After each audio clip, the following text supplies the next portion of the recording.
folks. Welcome into sportsbookreview.com. It's Thursday, and it's time to talk some Major League Baseball. Got some day games in action, a full night card as we head into the 4th of July holiday weekend. We are your Major League Baseball team here, right here at sportsbookreview.com. I'm Donnie Seymour, Jason Radowitz, and Kyle Purviance. Time to get out of it. Last night didn't have a best bet and banker, but told you, hey, I'm going to eat a little bit on these Philadelphia Phillies. Who gives a damn if they won the game or not, as long as we are cashing team totals? Case in point yesterday across Major League Baseball. If you're betting sides, you're going to lose 10 years off of your life sweating out games. There's no need to sweat anymore. Welcome to the show, Jason. It's time to get after it on Thursday. Yeah, a bunch of games that went haywire last night, yesterday. Obviously, the Brewers-Cubs game, the big one with the Cubs up 7-0. Donnie goes and says in the first inning, while we're live yesterday, he goes, yeah, that game is not even close to being over. Yeah. What do you know? The Brewers come back and they score 14 unanswered. That was just great stuff. But yeah, like Donnie said, team totals, obviously the way to go. Overs, the way to go. Why sweat? Other things like that. Of course, for myself, I won the only official play on the show through just 3 innings on an over for the full game. So that felt really good. It was a great day all around, and I know Kyle hit some home run props last night as well. I mean, fantastic stuff across the board. And the best part about this, again, the people that were whining, it's taking too long to check players' gloves. Look at the runs that are being scored across Major League Baseball. I am in absolute heaven, Kyle. We had games yesterday where teams hit a 2-run home run, a la the Mets, and then let up 20 straight runs. You had people that went to bed last night with a Yankees ticket in their pocket, woke up looking at their bank account going, what happened here? I won the Yankees game, right? Absolutely not. Scoring all around the place, Kyle. Yeah, I love it. I went golfing for a while, and someone tweeted me that Atlanta scored 20. I thought it was a joke, right? I didn't even know. Honest to God, thought it was a joke, and then I looked at it. Holy shit, they scored 20 runs. That'll help their run differential there in the standings box. But yeah, yesterday was a cool day. Jason getting that official play out. The Phillies were good to us. Got a couple of home run props out of the way early. That's what we do around here, and that's why we appreciate you all being in here. And we certainly appreciate you guys letting us know out in the Twitter sphere when things hit for you, all that stuff. We appreciate you in the chat box. This close to 4th of July weekend, it's going to be a big party. So let's get through it. Today's a tough card. There's no doubt about it. There's tons of weather situations, some weird sort of pitching matchups. So we're going to have to be a little bit different. It might be my second day in a row with no best bet and banker, but we're going to have some value menu wagers out there. It'll be fun. And by the way, maybe the biggest upset yesterday is the Nationals getting 15 runs and Schwarber not hitting a single home run in that game. So some oddities all the way around, but scoring is way up in Major League Baseball. Thank goodness it's just going to carry us because now we're in the hitting weather across Major League Baseball. Pitchers can't cheat. Now you're going to have much more fun DFS, home run props, team totals going over. Yes, they're going to rise. The 3.5s are probably, yesterday's business for the most part. 4.5s now seems like a solid line, but get ready for the teams that are going up against tomato cans out here. The 5.5s and higher are going to be here, but every single inning you are going to have the chance to cash in. And also another oddity out here. About a week and a half ago, Astros, ain't nobody touching them. They're going to win the World Series. They can't even beat the Detroit Tigers, then get swept at home by the Baltimore Orioles with Matt Harvey on the mound. My goodness. Let's get into today's action, have some fun here. But before we do that, already 100 people watching the show live. Thanks, guys, for checking it out. 86,900 subscribers. If you are watching right now, have not hit that subscriber button. If you are watching the replay of the show, have not hit that subscriber button, please do that. Turn the notification bells on. Let's get to that 87,000 marker here as we head off into the summer on the 4th of July weekend. In-game live updates on the card. 5-1, Mariners over the Blue Jays. 5-0, Red Sox over the Royals. 0-0, Twins, White Sox. Jason, starting with you first. Any action or cheering moments here for you over these first 3 games on the day? Yeah, I like the Red Sox. I really did. I like them on the over and the team total. It was at 5.5 pregame at -125. They got 5 runs already through, looks like 4 innings. They'll be batting in the 5th just now. So we'll see if they can get one more run, but that's one of the plays I liked early on. It was the weather that kind of kept me off the game, but Bubic, obviously one of the worst pitchers on the slate today. So the Red Sox winning this game by multiple runs is no surprise, obviously, with Bubic on the mound there. Outside that, though, nothing else that I really liked. Just had a little bit of a little sprinkle on the Red Sox over 5.5. Yeah, you know what? There was a game that got canceled earlier today, which is going to be a day game up at Yankee Stadium. I actually thought the Yankees had a decent look today from the plate, but obviously that game has been postponed. We'll see when it's, rescheduled into a doubleheader. Kyle, taking a look at these games today. The one thing we know for sure, we've been watching for the last maybe week and a half, 2 weeks. Boston Red Sox strong here, making a charge toward the top of that division. Tampa Bay leaking a little bit of oil. The Yankees can't get out of their own way. If the Red Sox retool and get ready, this lineup is hitting. They're going to be able to get the pitching, and maybe their owners will wake up like the Chicago Cubs, who before the season said, let's just put all our money in our pocket and leave it there. Maybe go out and spend some and make a difference here, where the Red Sox can certainly make the playoffs. Yeah, I think the Red Sox are going to be buyers, and they need a number one pitcher. I mean, let's make no mistake about it. Their lineup, sale, baby. Chris Sale's supposed to come back and save them. I don't see that happening. They're going to be buyers, and I have this feeling. I'm wondering if the Phillies are going to be sellers. They love to sell off these. I think back to I can't remember his name off the top. Max. What the hell is his damn name? Anyways. If they're sellers, a Zach Wheeler would look really, really good in Boston, and that would really. No, Zach Wheeler. We would want. We'd want for Zach Wheeler every single prospect plus Rafael Devers and also Verdugo. I'll do the deal. Go ahead. Mm-hmm. I knew. I just want to get Donnie fired up, getting rid of their number one ace and sending him to Boston. Would Philly fans be more angry? But Boston, they need an ace. I'm not sure Chris Sale's going to say them. They need an ace, but they get that. Boston's a dangerous team. They can score runs. They can hit from both sides of the plate. I completely agree. In terms of the 3 games going on right now, the one I would keep an eye on is that Twins-White Sox game. If Berrios continues to deal and the White Sox, their lineup's a little bit disheveled today, but that Twins bullpen is so god-awful. If you can get later into the innings and we can get a live betting spot where we're getting some value, I would keep an eye on that White Sox team right now with no runs. It's early in the game, of course. It's in the second inning, but if Berrios can continue to get through these innings and maybe get into the 5th, 6th, 7th inning, and they have 0, 1, or 2 runs, maybe you can get some value against that Twins bullpen. That's the way I'd look in those first 3 games.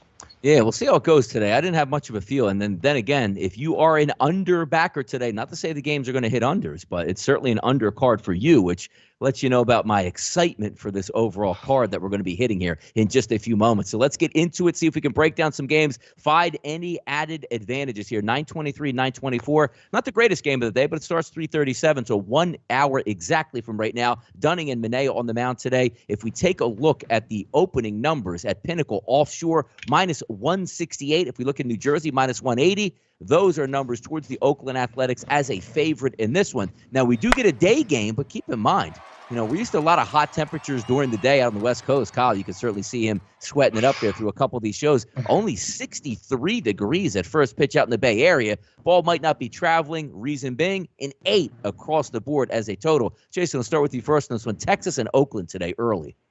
Yeah, look, Dane Dunning on the mound for the Rangers. He has been really hard to figure out because he's got a batting average of balls in play at 380. He's getting a solid amount of ground balls, near 55, over 55%. But then he's also letting hard contact of 42%. So it's like either he's gonna get some strikeouts, or if you got some guys on, it's basically a bust for him. So it's like a do or die thing for him. If he lets guys on base, he struggles. If he keeps guys off, he does well. So can the Athletics get on base? That's the question. At the top of the lineup, they do have guys that can walk, get on base, and are patient at the plate. So, yeah, I think the Athletics are able to get some guys on and could hit the ball a little bit against Dunning. But he's so strange. He's so hard to figure out. That's why it's going to be so tough to bet against him or bet for him throughout the entire season. And that's also, Sean Manaea has been the same way kind of deal. As a lefty, he's had some really, really great games where now he's allowed 4 earned runs in the last 32 innings pitched through June. And even before that, he had 2 starts with 1 run earned on each one as well. So that's 6 earned runs in 7 games for Manaea. So he's been on fire recently. This is a tough one. I think the Athletics are the play here. Kyle should be on the Athletics too because we know he loves them, and he'll get you his take just after mine. So here we go.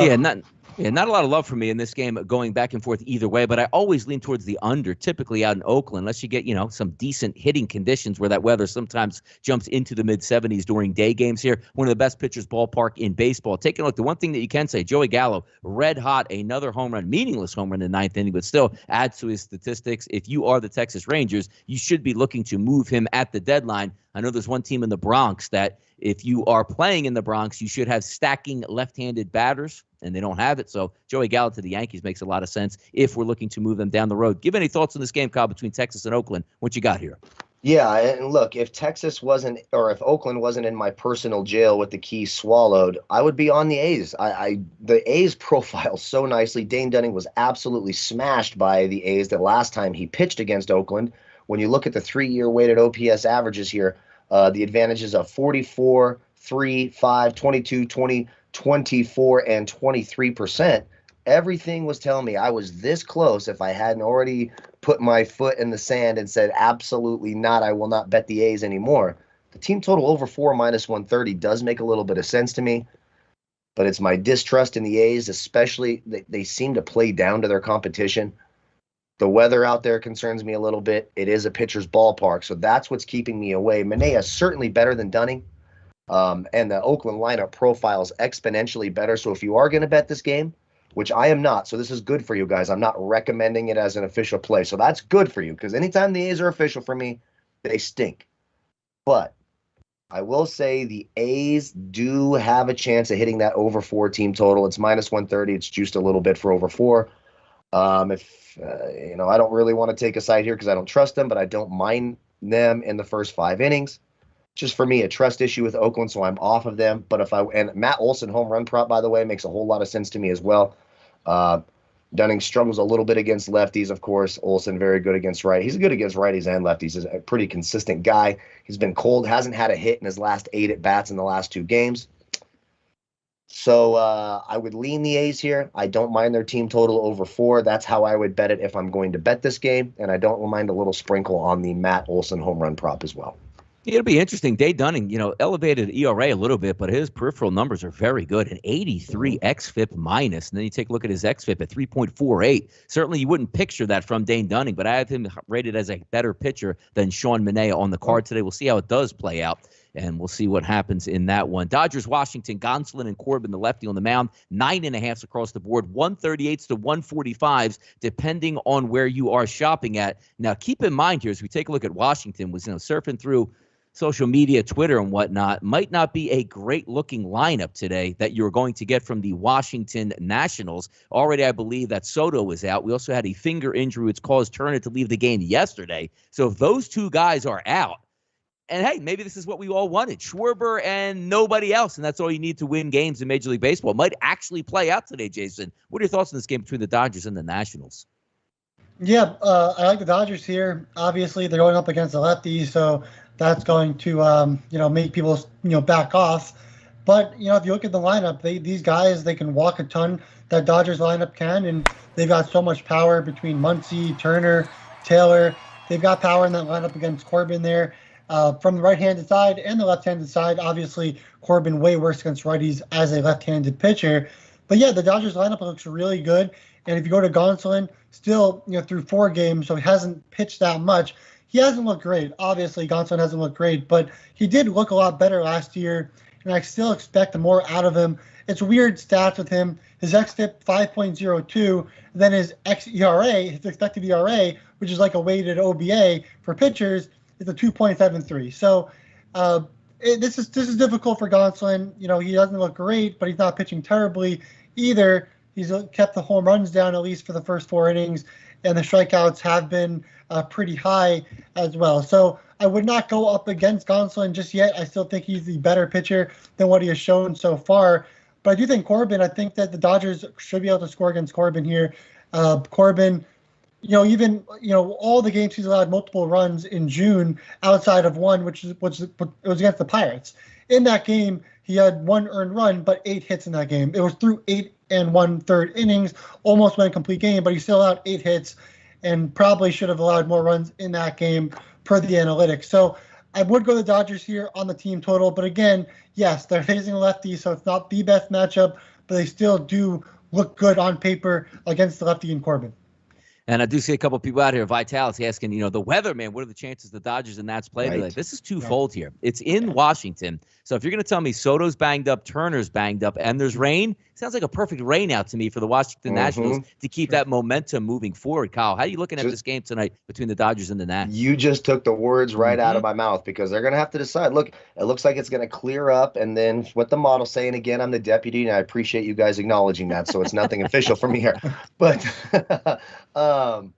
it looks like it's going to sprinkle throughout the day. So you're right. Is Washington going to go, we're minus, two of our best hitters, and it's going to rain a little bit? Nah, let's call it off. And that wouldn't shock me right here. So this is a game where I'd wait for it to start, and it would be a live betting situation for me. I'd want to see that lineup for Washington.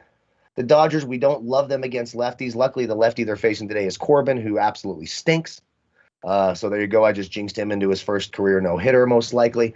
But no, the Dodgers are the play here. I wouldn't jump in and add them to parlays or start throwing money on them now, because it's very iffy if this game is played. If they delay, do they cancel it there? It wouldn't shock me if Washington's like, nope, we're going to give those guys a day to heal up and rest. It's going to rain. Everyone take the day off. So it's certainly something to keep an eye on. But if I was going to play it, the Dodgers team total is certainly live for me in this spot if the game is going to play as it does. And if it does go, you got Gonsolin against Kyle Schwarber, who's been absolutely smashing the baseball. If this game is a go, sign me up for that Kyle Schwarber home run prop. All right, down to Atlanta we go, and 20 runs on the board last night for Atlanta. I think there might be a marked difference between the runs last night and tonight as Jacob deGrom steps on the mound. But here's the way we look at it tonight. 7s across the board, Jason. Favorite for the New York Mets between 156 to 165, depending on where you're shopping at. Ian Anderson, a decent pitcher, but it is always hard to go up against Jacob deGrom. The only issue for me for deGrom in this game is how long is he going to go, because I think there is, I guess, an unwritten rule in the Mets clubhouse. We don't give a damn what he's doing. If he hits 80 pitches in an inning, he's not starting the next inning, which again leads us to take a look at getting after that Mets bullpen. If you have 1 run on the board through 6 and you're the Atlanta team and your team total is 1.5 with 9 outs to go, seems like a pretty good spot to me on this one. And I might be just resigned at this point now, because I talked a lot of smack about the Mets before the season started. This is the best 1 through 8 in the lineup in the NL East. To be honest with you, it's the worst. It is the worst hitting lineup, and I didn't see that coming at all. You're taking a look at some players like Pete Alonso, who's actually having a decent season. Hey, when they get their guys back, everybody's back but Nimmo. They still cannot do anything. Francisco Lindor could go down as the worst free agent signing in the history of Major League Baseball. And that includes when Hampton went from, I believe, the Mets over to Colorado, and his ERA was like a 19 right away. And dude, just get out of town. But the fact that Lindor is hitting 217, the best he can do this year if he gets hot, 225 now, Jason? Amazing for the Mets. I can't trust him even with deGrom on the mound tonight. Well, you're forgetting Jason Bay. Let's just point that out. Way worse stuff there. But no, look, the Mets soon. J.D. Davis will be back. Nimmo will be back against the Yankees over the weekend. So something to look forward to, of course, for the Mets. But right now, yeah, of course, their offense has not looked great. They had come out, scored 2 runs, and then allowed 20 unanswered. So that's never fun. If you look at Anderson, though, he did have a really great start in a doubleheader game not too long ago on 6/21. But before that, he did go 4 innings, allowed 7 hits, 4 earned runs, 2 home runs, and the Mets scored 13 runs on 5/29 against the Braves. Hoping, as a Mets fan, that comes to life again, but obviously you can't really expect that. And with deGrom, I feel like, the conference and really the division of the NL East, those will be the teams that could potentially get to deGrom because they've seen him so often, like the Phillies. The Braves, obviously, there's some guys that do have solid numbers against him, like Freeman. I know that he obviously destroyed the Braves in his last outing against them, but just in general, divisional teams have more of a chance to crack the code of deGrom for whatever, however we want to look at that. So yeah, look, I agree with the under in this game, but again, it's a low under, and Anderson, he's been hit by the Mets before this season, and deGrom, there's guys in that Braves lineup that have hit deGrom well enough other seasons, not this one. So I wouldn't really take it, but yeah, I mean, the numbers this year kind of add up to the under. Yeah, it's interesting here because when you take a look at the Mets lineup there, and when they do get Nimmo back and, J.D. Davis comes back into the lineup, you can stack so many left-handed batters, which is such an advantage in Major League Baseball, but it just hasn't turned out yet, Kyle. Looking at this going overall, 7 is a low number. 3-3, you're getting yourself a split here, and we've seen Jacob deGrom lead the game early. We've seen Jacob deGrom pitching well and exit after the 6th inning. It's very tempting, I should say, to take the Mets over the first 5 innings, but then again, you do need them to participate on offense as well. This game is 7 for a reason. One absolutely dominant pitcher on the mound, another good pitcher on the mound, and maybe is it just a mirage that we saw the Braves? Because let's not forget, before this 20-run game, they're hitting like under 200 the last 2 weeks, Kyle. Yeah, exactly. This is a great nerfy spot, in my opinion. And it's actually, I wasn't going to make it a play of the day, but I think it is going to be my play of the day. I like the under 3.5 runs in the first 5 innings, minus 120, for exactly what you just talked about. I don't want to trust this going into the game and getting to that Mets bullpen in Atlanta going off. I certainly don't want to trust the Atlanta bullpen after Anderson leaves, because that bullpen's even worse than the Mets bullpen. So that under 3.5, look, I don't expect them to score on deGrom. Nobody's scoring on deGrom. The dude is absolutely on fire. Anderson has been pretty damn effective against this Mets lineup, and it does not profile well today. And it is, I love that people are talking about this in the chat box. I tweeted Jason earlier. It's Bobby Bonilla Day, where they're giving away $1 million to Bobby Bonilla. And in my opinion, that's still a better use of that $1 million than whatever the hell they're giving Francisco Lindor this month.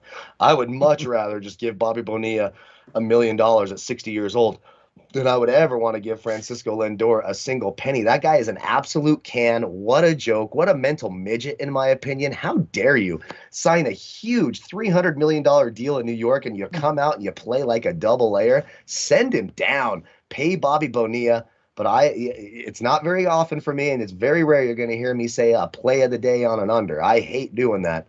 But I think Anderson can get through this lineup relatively nicely. In his last 3 starts, 2 of his last 3 starts against the Mets, he's been pretty effective. 3 of his last 4 overall, he's been pretty effective. Of course, we know deGrom can deal against anyone. And you sort of look at his last 5 starts. He's got some massive games where he scores in the 60s, a couple in the 30s. Under 3.5 in the first 5 at minus 120 makes a lot of sense to me. Don't mess with the bullpens. That's going to be my official play of the day. Screw. I can't go 2 days in a row without one, so we're going to go out on a limb, take that under 3.5 in the first 5 innings. Yeah, 2 thoughts here on Francisco Lindor, but I got to say, if I'm a baseball player across Major League Baseball, I am calling Lindor's agent and saying, you are a genius, my friend, for forcing this contract to be before the season and not when it was going to end with him being a free agent. How many hundreds of millions of dollars did that agent make him? That guy's a genius. And to Kyle's point here, I got to say, Kyle, would you rather have Bobby Bonilla at age 60 at the plate right now or Francisco Lindor? Definitely Bobby Bonilla with a blindfold on. I'll take Bobby Bonilla with a blindfold on and a cigar in his mouth at the plate over Francisco. I'm honestly surprised because you would think he was like already Mookie Betts. Like, how much worse can he be than, like, if he's anything around Mookie Betts, like, dude, that's a great signing for the Mets, which is exactly what the Mets, I think, thought they were getting, was basically Mookie Betts. Hasn't turned out that way. It's late in the season to say, hey, he's eventually going to turn it on. But then again, anything he does now, it's going to seem like, oh my goodness, he's playing really well. Like, oh, he's only hitting 220. Yeah, but he's playing so much better than what he was. We'll see how it plays out for the Mets down the stretch. They're still the heavy favorite here in the NL East to win the division. And also, as we know, Steve Cohen's got deep pockets. If he has to go spend to get another starter, another reliever, and another dominant hitter in the lineup, he certainly will be able to do that, which is a stark contrast from the past when Bernie Madoff wouldn't let the Mets do a damn thing in free agency, which I always enjoyed as a Phillies fan. Let's get to some value menu wagers on the card today. I think it's going to be a pretty popular play because, quite frankly, there's not a lot of plays that we actually looking at this card saying, ooh, I need to jump in here. And I think the Milwaukee Brewers team total over the 4.5 makes the most sense. But there are some downfalls. This, again, I faded Will Crow quite a bit and came up on the right side of these games. Lefties, 345 against him, weighted on base average. Righties, 393. ISO power numbers elevated. You actually have a decent-looking lineup here coming to play tonight for Milwaukee. Take a look at the lineup tonight. Between the starting 8 here, 7 of the 8 batters' ISO power numbers are actually elevated here. So I'm going to go ahead and make a value menu wager play on the Milwaukee Brewers. Even though it's a great pitching ballpark, I think they could scratch out 5 runs because maybe we'll get a running mate, which means the Pittsburgh Pirates, if they score 1 tonight, hallelujah, Pirates. What do you got, Jason? Value menu for yourself tonight. Yeah, looking at the Giants, over 4.5 on the team total. They're going to go up against Merrill Kelly, who's been, whatever. He's been okay throughout the entire season. But to the righties, weighted OBA 339, ISO 195. Buster Posey has really good numbers against him. And again, the Giants are able to stack lefties that hit righties and whatnot. They've got a lineup that has really performed. And then you look at the records between both these teams. The Giants have 50 wins, and the Diamondbacks don't even have 30 just yet. So it just seems like a huge mismatch here. I feel like the Giants probably win this game, like 6-0, 6-1 type of deal here, and they should be able to get over. And even when Kelly comes out of the game, okay, now they get the bullpen, and obviously we've seen managing from the Diamondbacks mismanage every single situation possible. So why not go after the Giants over 4.5 on the team total here? So that would be the value play for me. I mean, every once in a while here, I take a look at the chat box, Jason and Kyle, and somebody makes a good stinger out here that just catches me right off the page when I browse through. And the fact that somebody in the chat box here is calling calling Francisco Lindor Dookie Betts, not Mookie Betts. That's so I gotta give you credit, man. Put that one on a t-shirt, man. Kyle, what do you got today? Firing for fast food, your value. That's a winner. Well, I also like Milwaukee. Of course, Burns' profile is better against Pittsburgh lineup than any pitcher on the board today. I never trust the Brewers lineup to get run, so that scares me, even though it's Will Crow. But I will take a minus 0.5 in the first 5. It's minus 165, so it's juiced up. That's why it's on the value menu, because you're just going to make enough just to get, maybe you're at home alone and you want to order that double quarter pounder meal, which is now like $13 or something from McDonald's. Absolutely outrageous. Well, you'll make that on a $25 bet or whatever you throw on the value menu here for the Brewers. So Brewers minus 0.5 in the first 5, minus 165. Makes a whole lot of sense. I do have a little bit of interest here in this Padres team total over 4.5. It's probably the one team. Look, I know the game's going to play. The weather's not bad. The lineup profiles beautifully. I've bagged on Castillo many times this year, and he has made me look stupid. But I like the advantages here today. Myers, Hosmer, Grisham, Tatis, Cronenworth, all these guys profile really nicely. Hosmer, by the way, 8 for 13 in his career off of Castillo. So if you want to do maybe over 1.5 basis prop on Hosmer, he's done very, very well.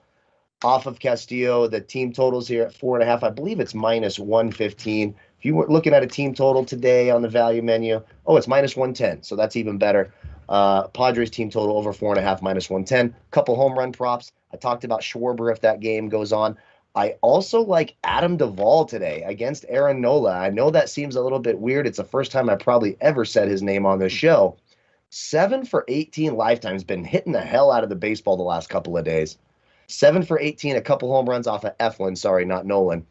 I think the Adam Duvall home run prop makes a little bit of sense as well. And for you NBAers looking for a prop play there, without Giannis today, Drew Holiday plays exponentially better and has exponentially higher usage and production rates with Giannis out of the lineup. Drew Holiday over 22.5 points at minus 123 as well. All right, skip it down here. Best bets on the Major League Baseball card. Never steer you guys wrong. I mean, it was hard for me actually to even find a value menu wager play to fire on with confidence that I'm actually going to put money on. I even look at the card tomorrow, to be frank, to start off the 4th of July weekend here. There's one game that really picks out of my mind, Oviedo and Chichi Gonzalez in Colorado. So, but we imagine that one's going to be an 11.5 or a 12.5 at this point, and maybe get some angles. But tomorrow's card to me doesn't even look as good as today's card. So we'll play it loose and fast here to see what happens, because we don't know. Some of those undecided starters could pop in like, oh my goodness, we're really going to get after it. Maybe Minnesota and Kansas City tomorrow might be a spot. But today for me, I don't have a great feel on these games. I did put a little bit of money, as I said already, on the Milwaukee Brewers. But take it away, Jason. You got anything that we're looking at as a best bet or banker today on this card tonight? Yeah, it's the same look that you've been talking about. It's going to be my best bet, and it will be the Brewers over that team total here. If you look at Crow, his best outing in the month of June was against Milwaukee, allowed 2 hits, 2 runs, had 8 strikeouts in that game with just 1 walk against Milwaukee. So it's kind of confusing there, but I don't think that Crow is going to be striking out near 8 again. In his last 2 starts against Cleveland and St. Louis, he's gotten just 2 strikeouts in each game, and then also allowed 2 home runs in each of those games, and now 6 home runs in the last 4 games for him. So, yeah, Crow's been allowing a ton of home runs. He's got an xFIP that's really high. And right now, if you look at the Milwaukee lineup, like Donnie was talking about, they've got a ton of guys in the last 30 days that have been producing. Yelich, Adames, Narvaez, Garcia, even Keston Hiura is back in the lineup now from AAA. he was a guy that was supposed to be a lot better than he was. Now he's back in the lineup really producing, especially against righties. This lineup's also walking 13% of the time. So with Crow, who has a whip of 1.62, you're going to get guys on base. The Brewers just have to hit with runners in scoring position and, hit some clutch RBIs. Obviously, yesterday they did. And we like to talk about teams that don't give up, teams that you want to put your money on, not the Diamondbacks, not the Athletics for Kyle, but the Brewers last night or yesterday. Okay, yes, absolutely. They were down 7-0. They didn't put their heads down. They went back and they scored and they scored and they scored. Then they went up big. So that's a team that I can get down with. That's a team I could trust putting my money on and know that they're going to be coming up even in the ninth inning, which they will be because they are on the road. They'll be up in the ninth inning, even if they're down, maybe one run from the team total, they'll go for it and they'll try to get that one or two across the board. So, yeah, I'm going with the Brewers here. Really, the weather is kind of the only game where it should be okay for the most part. They won't have an issue. Even a little bit of wind blowing out, not enough, but some wind blowing out to, I think, left field it was. So, yeah, we're going with the Brewers here. Like Donnie said, it is a tough card. So if you're not feeling it, don't go for it. Just wait it out. We're going to get some much better weather as the season progresses, especially later in July and obviously in August. So hold it out if you don't like it, my analysis on this game. But with that said, I am going with the Brewers here, be the official player. I do. I think it's solid, Jason. I really do, looking at that. The only thing maybe like a little bit of a downgrade because it's in the ballpark. But if you're looking for a decent lineup here that has a legitimate chance to hit, and also what do we always like about taking team totals within a road team? You get a full 9 at-bats. Doesn't matter what the hell happens. You're going to get it no matter what. It's no longer like, hey, I hope the Pirates get 4 so I can get that bottom of the 9th at-bat. Don't worry about it. You're going to get it anyway. Yeah. Kyle, what are you looking at today? Any best bets and bankers? Because I know it was a dark cloud over the show when it started here. I know you're an ominous sign that you might not be involved in a banker as well. I changed my mind. I just couldn't do it. And that's one of the reasons you talked about the 9 innings, why I like the Padres team total as well today. And I do want to mention one thing. I'm seeing a lot of stuff in the chat box about the freebie with the Giants. Look, the Giants certainly should be the play today, but I will tell you, Merrill Kelly in 3 of his last 5 starts against the Giants has actually been pretty effective with fantasy totals of 43, 35, and 34. He's been really solid in his last 2 starts. Do I trust the Diamondbacks? Hell no, I'm with Jason. But I'm just saying, don't throw your whole mortgage on the Giants today because it's one of those weird spots where it could be weird and it's Cueto. So it just feels like a trap to me. Something about that Diamondbacks-Giants game today feels like a trap. So it's just a little bit dicey. In terms of my best bets and banker, I like that under 3.5 in the Braves-Mets game. I see Anderson getting through that Mets lineup, no problem. The only hitter in the Mets lineup with a 3-year weighted average of 25% or more is Pete Alonso. That is it. The rest of the lineup looks absolutely dreadful against Anderson today. Only 2 of the hitters have had more than 1 hit off of Anderson in their career. That's James McCann and Dom Smith with 2 and 3, respectfully. I'll take that on. And, of course, you got DeGrom on the mound who's just going to go in there and start fan and player. I don't want to go longer because Donnie touched on it. We've seen him pulled in the 5th and 6th inning. They're going to be careful with this guy. Under 3.5, minus 120 in the first 5 innings is my play of the day in the Mets-Braves game. All right, odds lightning round as we move it around Major League Baseball. We start in the city of Philadelphia, a game that looks like it probably won't be played tonight. And for the Phillies' sake, it probably shouldn't be played tonight. Lopez and Eflin on the mound look like they were cruising to an easy victory. Nola fell apart in the 5th. The bullpen comes in, and the inferno begins, and the Phillies lose once again. You're not talking about taking a look at a very good Marlins lineup that really just took apart Phillies pitching. 8s across the board, 7.5s even showing up in this game. You do have some pretty good pitchers on the mound, but again, who cares about the full game? Eflin exits, you enter as a sports gambler here, Jason, correct? Well, yeah. Miami, they've now, Eflin's thrown 2 starts against them, I believe, this season, and he's allowed 6 runs in 12 innings pitched, also 12 hits in those games. The walks are down, just 2 walks and 12 strikeouts. But, yeah, the Marlins kind of have his number. Both times Eflin pitched against the Marlins, they were back-to-back in the month of May, and they were both losses for the Phillies. So, yeah, I think there's some value with the Marlins here in that game, if the game even plays. And I do think Pablo Lopez gets the job done. Don't really see much in that Phillies lineup outside those righties like Hoskins and Realmuto.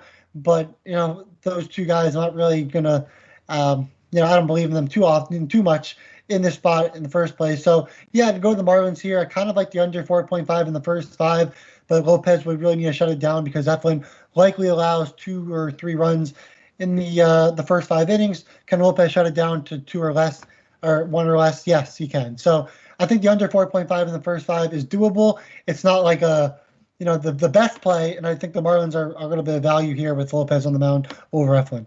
It's amazing how, last year coming into the season, the thought process was, well, there's no way they can be worse than last year, which was historic. Like over 150 years of baseball, there was no worse bullpen than the Phillies. And they're doing the same exact thing this year, which is incredible because like the law of average is usually balanced. They're like, hey, maybe 1 or 2 guys are going to pitch well. Nobody has a role in the Phillies bullpen, and everybody's role is to get lit up no matter what. It's amazing to watch. But again, as a sports gambler, it's fantastic to watch. As a team total backer, it's unbelievable. As a live total backer, the best thing in the world is for a bullpen that can't get anybody out. So in games against the Phillies, you're literally getting, will the other team score 1 run over the next 3 innings? Good Lord at this point. Milwaukee and Pittsburgh, Kyle, 905, 906, Burns and Crow. You want to talk pitching mismatches? You got one right here. I'm not so sure Pittsburgh can even get a bat on the baseball. You can't have maybe we have to go back and see, because I remember being in 8th grade when the Rockies started up back in the early 90s.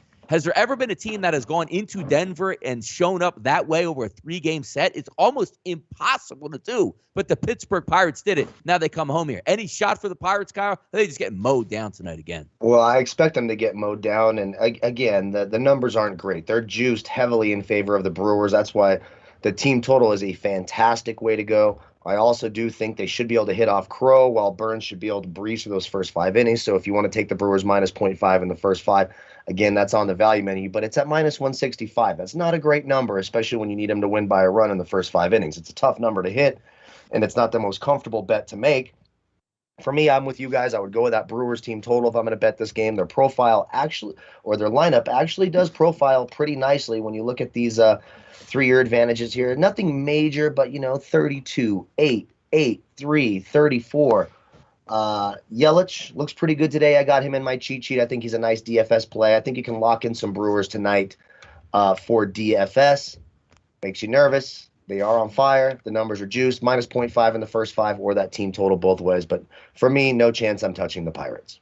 Decent hitting conditions tonight in Cincinnati between the Pirates and the Reds. One of the few spots, as we talked about, that does have decent weather. About 78 to 80 at first pitch. Light wind blowing out. 2 pitchers here that have struggled at certain times on the season. Luis Castillo's ERA minus is a 97, which isn't bad, but you expect him to be a pedigree pitcher and be one of the elite level major league starting pitchers, which he has not been this year. Take a look at Weathers here, a 110 as an ERA minus, even though his ERA is at his xFIP minus. His ERA is quite low, but he's one of those guys that we look at many times. Like, remember John Gant? Like, oh man, sooner or later he's going to get his lights knocked out, and it certainly has finally taken shape. Ryan Weathers now can't doctor baseball's low ERA, high xFIP numbers here. He might get touched up today. Maybe we see some runs in this game here today, Jason. What are you thinking? Yeah, I'm thinking the over, and it looks like Zach Eflin just got scratched due to an illness for the Phillies. So Eflin's out in that game, but like we said, that game might not even be played. So I guess that's what the Phillies kind of want now at this point. Yep. But it looks like, Castillo and Weathers, I like the over in this game. Castillo kind of a little bit like Harvey, though. His ERA is a lot higher than his FIP and his xERA. And that's the thing. With Castillo, he kind of got unlucky earlier in the season, getting better now. Batting average balls in play starting to decrease just a little bit, but he's still a guy that he struggles with guys on base. So if he puts guys on base, that's where he struggles. That's where he allows runs. Looks like Matt Moore is now starting instead of Eflin. So there is a bit of a can there if you guys are looking at that there. But back to the Castillo Weathers. I like the over 9. I think that's the play here. I agree with that. Castillo gets in trouble a lot when he gets runners on base, and I think that the Padres should be able to get runners on base against him. So I do still think that he will get shelled in this game, although his numbers really aren't as bad as they might seem. Yeah, I'm going to take a look right now because I know they usually don't change it right now. I still have Eflin up at BetMGM, so I'm assuming these totals have not moved. If we take a look at the Marlins, like you can get a 3.5 at minus 115 right now. If this game does play, Matt Moore's full start along with the Phillies bullpen. Maybe you want to add that to your value menu wager plays. It's not one of those where I would just come on the show and be like, hey, pitching change, let's go all in play of the day. But just looking at it now, it might reset itself a little bit here, but 3.5 minus 115 for the Marlins if it does play on a Matt Moore start in Philadelphia. Something to ponder out there, and certainly something that you might want to chew on and maybe get involved with at this point. Let's keep going down as we see Valdez and Mejia. Houston, hey, hot team. Yeah, hot or not is right. Houston can't get out of their own way, and I can't figure it out. Going into Cleveland to play, and here they are once again. If you're one of those games, hey, I'm just going to back and roll it over each and every night and double down in Houston until they win. The massive odds, minus 380s, minus 370s, minus 300s, all taking losses against the Baltimore Orioles at home. Now you're going to road against Cleveland, still laying a 188, Kyle. What gives in this one? Run for the hills. Just run for the damn hills. Conventional wisdom says J.C. Mejia total can. Now, I said that his last start, and he went out there and looked like Greg Maddox. It was very, very annoying. The Astros should get it done here, of course, but my God, they scored 2 runs against Baltimore and Matt Harvey yesterday. Matt bleeping Harvey and that Baltimore bullpen, and the Astros got 2 runs. Now, do I think they're going to lose 3 in a row to a J.C. Mejia? No, I do not. No, I do not. But for me, until I see them turn this around, I don't know if this is one of those, mid-June, late June, July funks that teams get into. It makes me nervous. If you want to bet the Astros, you can get a minus 0.5 in the first 5 innings at minus 135. Valdez is obviously much better than Mejia in almost every scenario you can point out. The Astros lineup profiles nicely, while Cleveland's lineup not so much. They have 2 hitters, Ahmad Rosario and Harold Ramirez, with advantages of 18% or more. The rest of them, negative 53, negative 7, negative 34, negative 36, negative 10, negative 18. All signs point to Houston, and Houston getting it done in the first 5 innings. But are you willing to trust them right now after what you just saw against Baltimore? Hard for me to do that. So I'm going to stay away. Again, if this is a game you're desperate to bet on, you're an Astros fan, etc., lean the Astros, go with that team total over 5, maybe minus 0.5 in the first 5 innings. But for me, a complete stay away.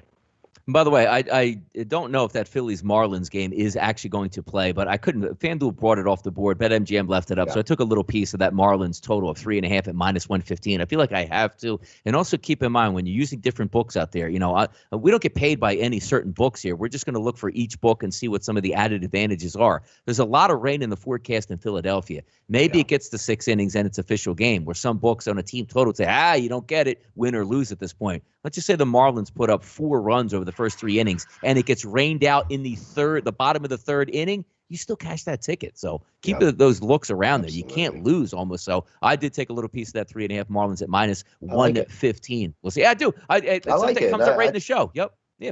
Matt Moore for 5 innings, and then the Phillies bullpen for 4 more. Come on now. We should be able to get this ticket. Jason, coming back to you at a couple of these games here on the card tonight. St. Louis and Colorado. Wainwright and Senzatella out in Colorado. Slight favorite here towards St. Louis, but a dropping number. Pinnacle opened up at minus 131 as a favorite towards the Cardinals and Wainwright. That now sits 116. New Jersey at FanDuel opened up at 134. That's now 126. 11s across the board. We getting runs tonight? Are we waiting for the runs tomorrow night with those gas cans?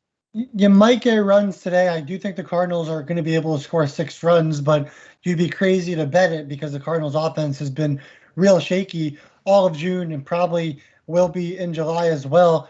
They kind of match up really well. They have lots of power in that lineup from the right side. Even from the left side, like Carlson's a big home run guy, threat there.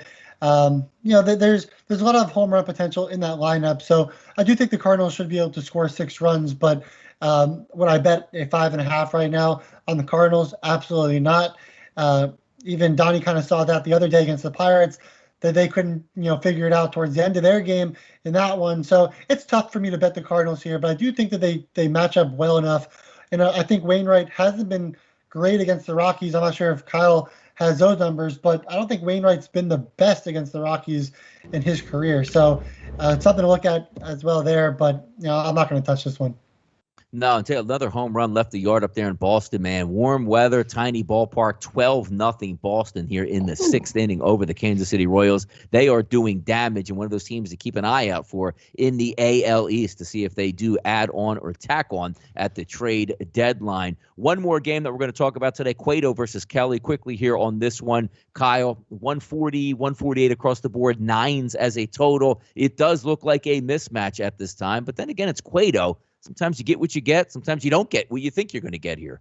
Yeah, exactly. And just to touch on the Wainwright versus Colorado. So his last 3 starts in terms of fantasy totals, wide range of outcomes, a 49, a 0, and then a 50 in his last one. So he's had 2 really, really good ones, and then 1 not so good, weighted 3-year OPS of 649 against that Colorado lineup. And again, that's another game where we've got weather issues, and you could have a delay to start the game. So we'll just have to see how that works out. Look, I was really close to putting the under 9 runs on this Giants Arizona game, just because Kelly. Now, his last game, the Giants rocked him, and they did that 3 starts ago as well. But he has had some success against this lineup, and the same for Cueto. I know everyone's on the Giants. I understand it. If you just look at the numbers and you look at the lineups, it screams Giants, Giants, Giants, and more Giants. Let's not forget, though, game is in Arizona. The Giants are a much, much, much better home team than they are a road team. They're one of the best home teams in baseball.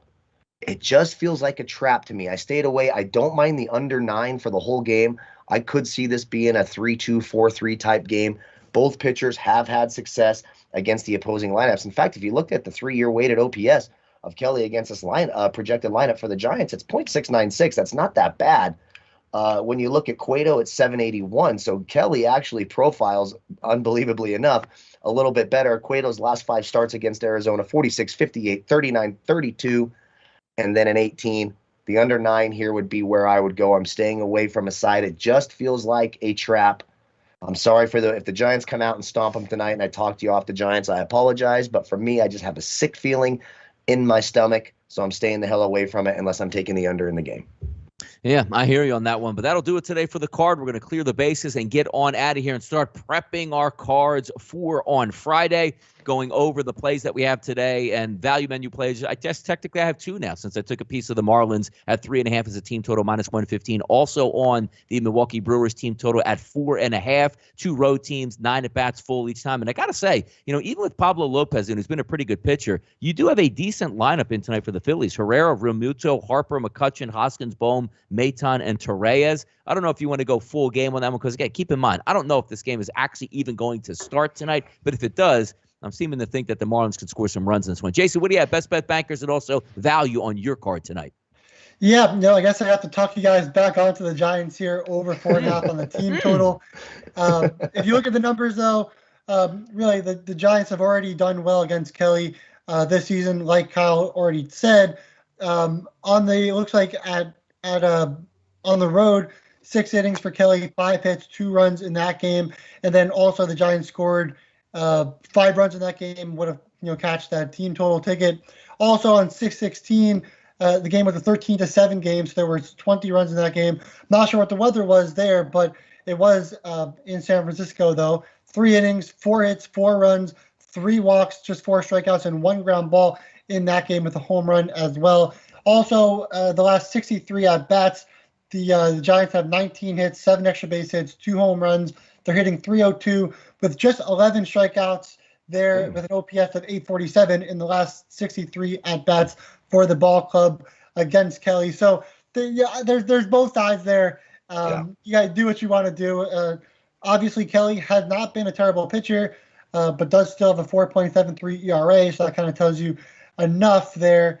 That's going to be a value play for the Giants there, but just had to throw that out there. I'm going to be on the Giants over 4.5 on the team total, but I completely understand where Kyle's coming from as well. And again, it's a hard card, so we're kind of really trying to find something for you guys to give out. We're digging today. Yeah. Digging deep, Kyle. What you got here? Go ahead. Oh, we got to hold on, people. Official. Go ahead. Official. It's the Brewers over 4.5 on the team total, and we've talked about that throughout the entire show. Obviously, the best play on the card for sure between all 3 of us in what we think. So going with that, going up against Will Crow, who has a 6.18 FIP and a 6.5 ERA. So he's been pretty bad as of late. And then you also get the Pirates bullpen, and the Brewers will get 9 innings guaranteed. So going with the Brewers over 4.5 on the team total is the official play. Yeah. There you go, Kyle. What you got tonight? Value and also nothing on your hot plays tonight, I assume. But let's get the value. Where is it? No. I have a play of the day. I'm taking. We upgraded. I'm taking the under 3.5 in that Mets Braves game. I'm gonna take in the first 5 innings. Under 3.5, first 5 innings, Mets Braves. That's going to be my official play of the day. I wasn't going to. I was cowering back and forth. But you know what? It's Freedom Weekend. It's Freedom Week, 4th of July. So I'm taking that damn best. And I think DeGrom and Anderson can really shut the other side out. So under 3.5 first 5, I like that. On the value menu, I like the Brewers as well. I like that team total. I think it makes a lot of sense. I like a minus 0.5 in the first 5. It's juiced up to minus 165. I also like that Padres team total over 4.5 minus 110. You get 9 full at bats off of Castillo and the Reds bullpen. I think the Padres should get over 4.5. Now with Matt Moore starting, I love that Adam Duvall home run prop even more for the Marlins. I agree with Donnie. I think that 3.5 team total, if you can find that still somewhere. It's like getting higher. that. It's 3.5. Yeah. It was 115 5 minutes ago. It's now up to 125. So that's certainly on the move. But the 3.5 is still available. But MGM on the move now. So I would get there now while it's at 3.5 before that gets to 4.5. I like that quite a bit. And again, I talked about Drew Holiday over 22.5 points at minus 123 in tonight's NBA Game 5 of the Eastern Conference Finals. All right, boys, let's shut it down here for a Thursday. Another action-packed show here right on sportsbookreview.com. Thank you guys for all the love and support in the chat box. Tomorrow is Friday. That means one thing on the networks. It is payday as we head into the holiday weekend. Thanks once again for joining us here on a Thursday. I'm Donnie Seymour for Jason Radowitz and Kyle Purviance. We are the sportsbookreview.com Major League Baseball team. This was your Major League Baseball show for Thursday. Good luck on those wagers.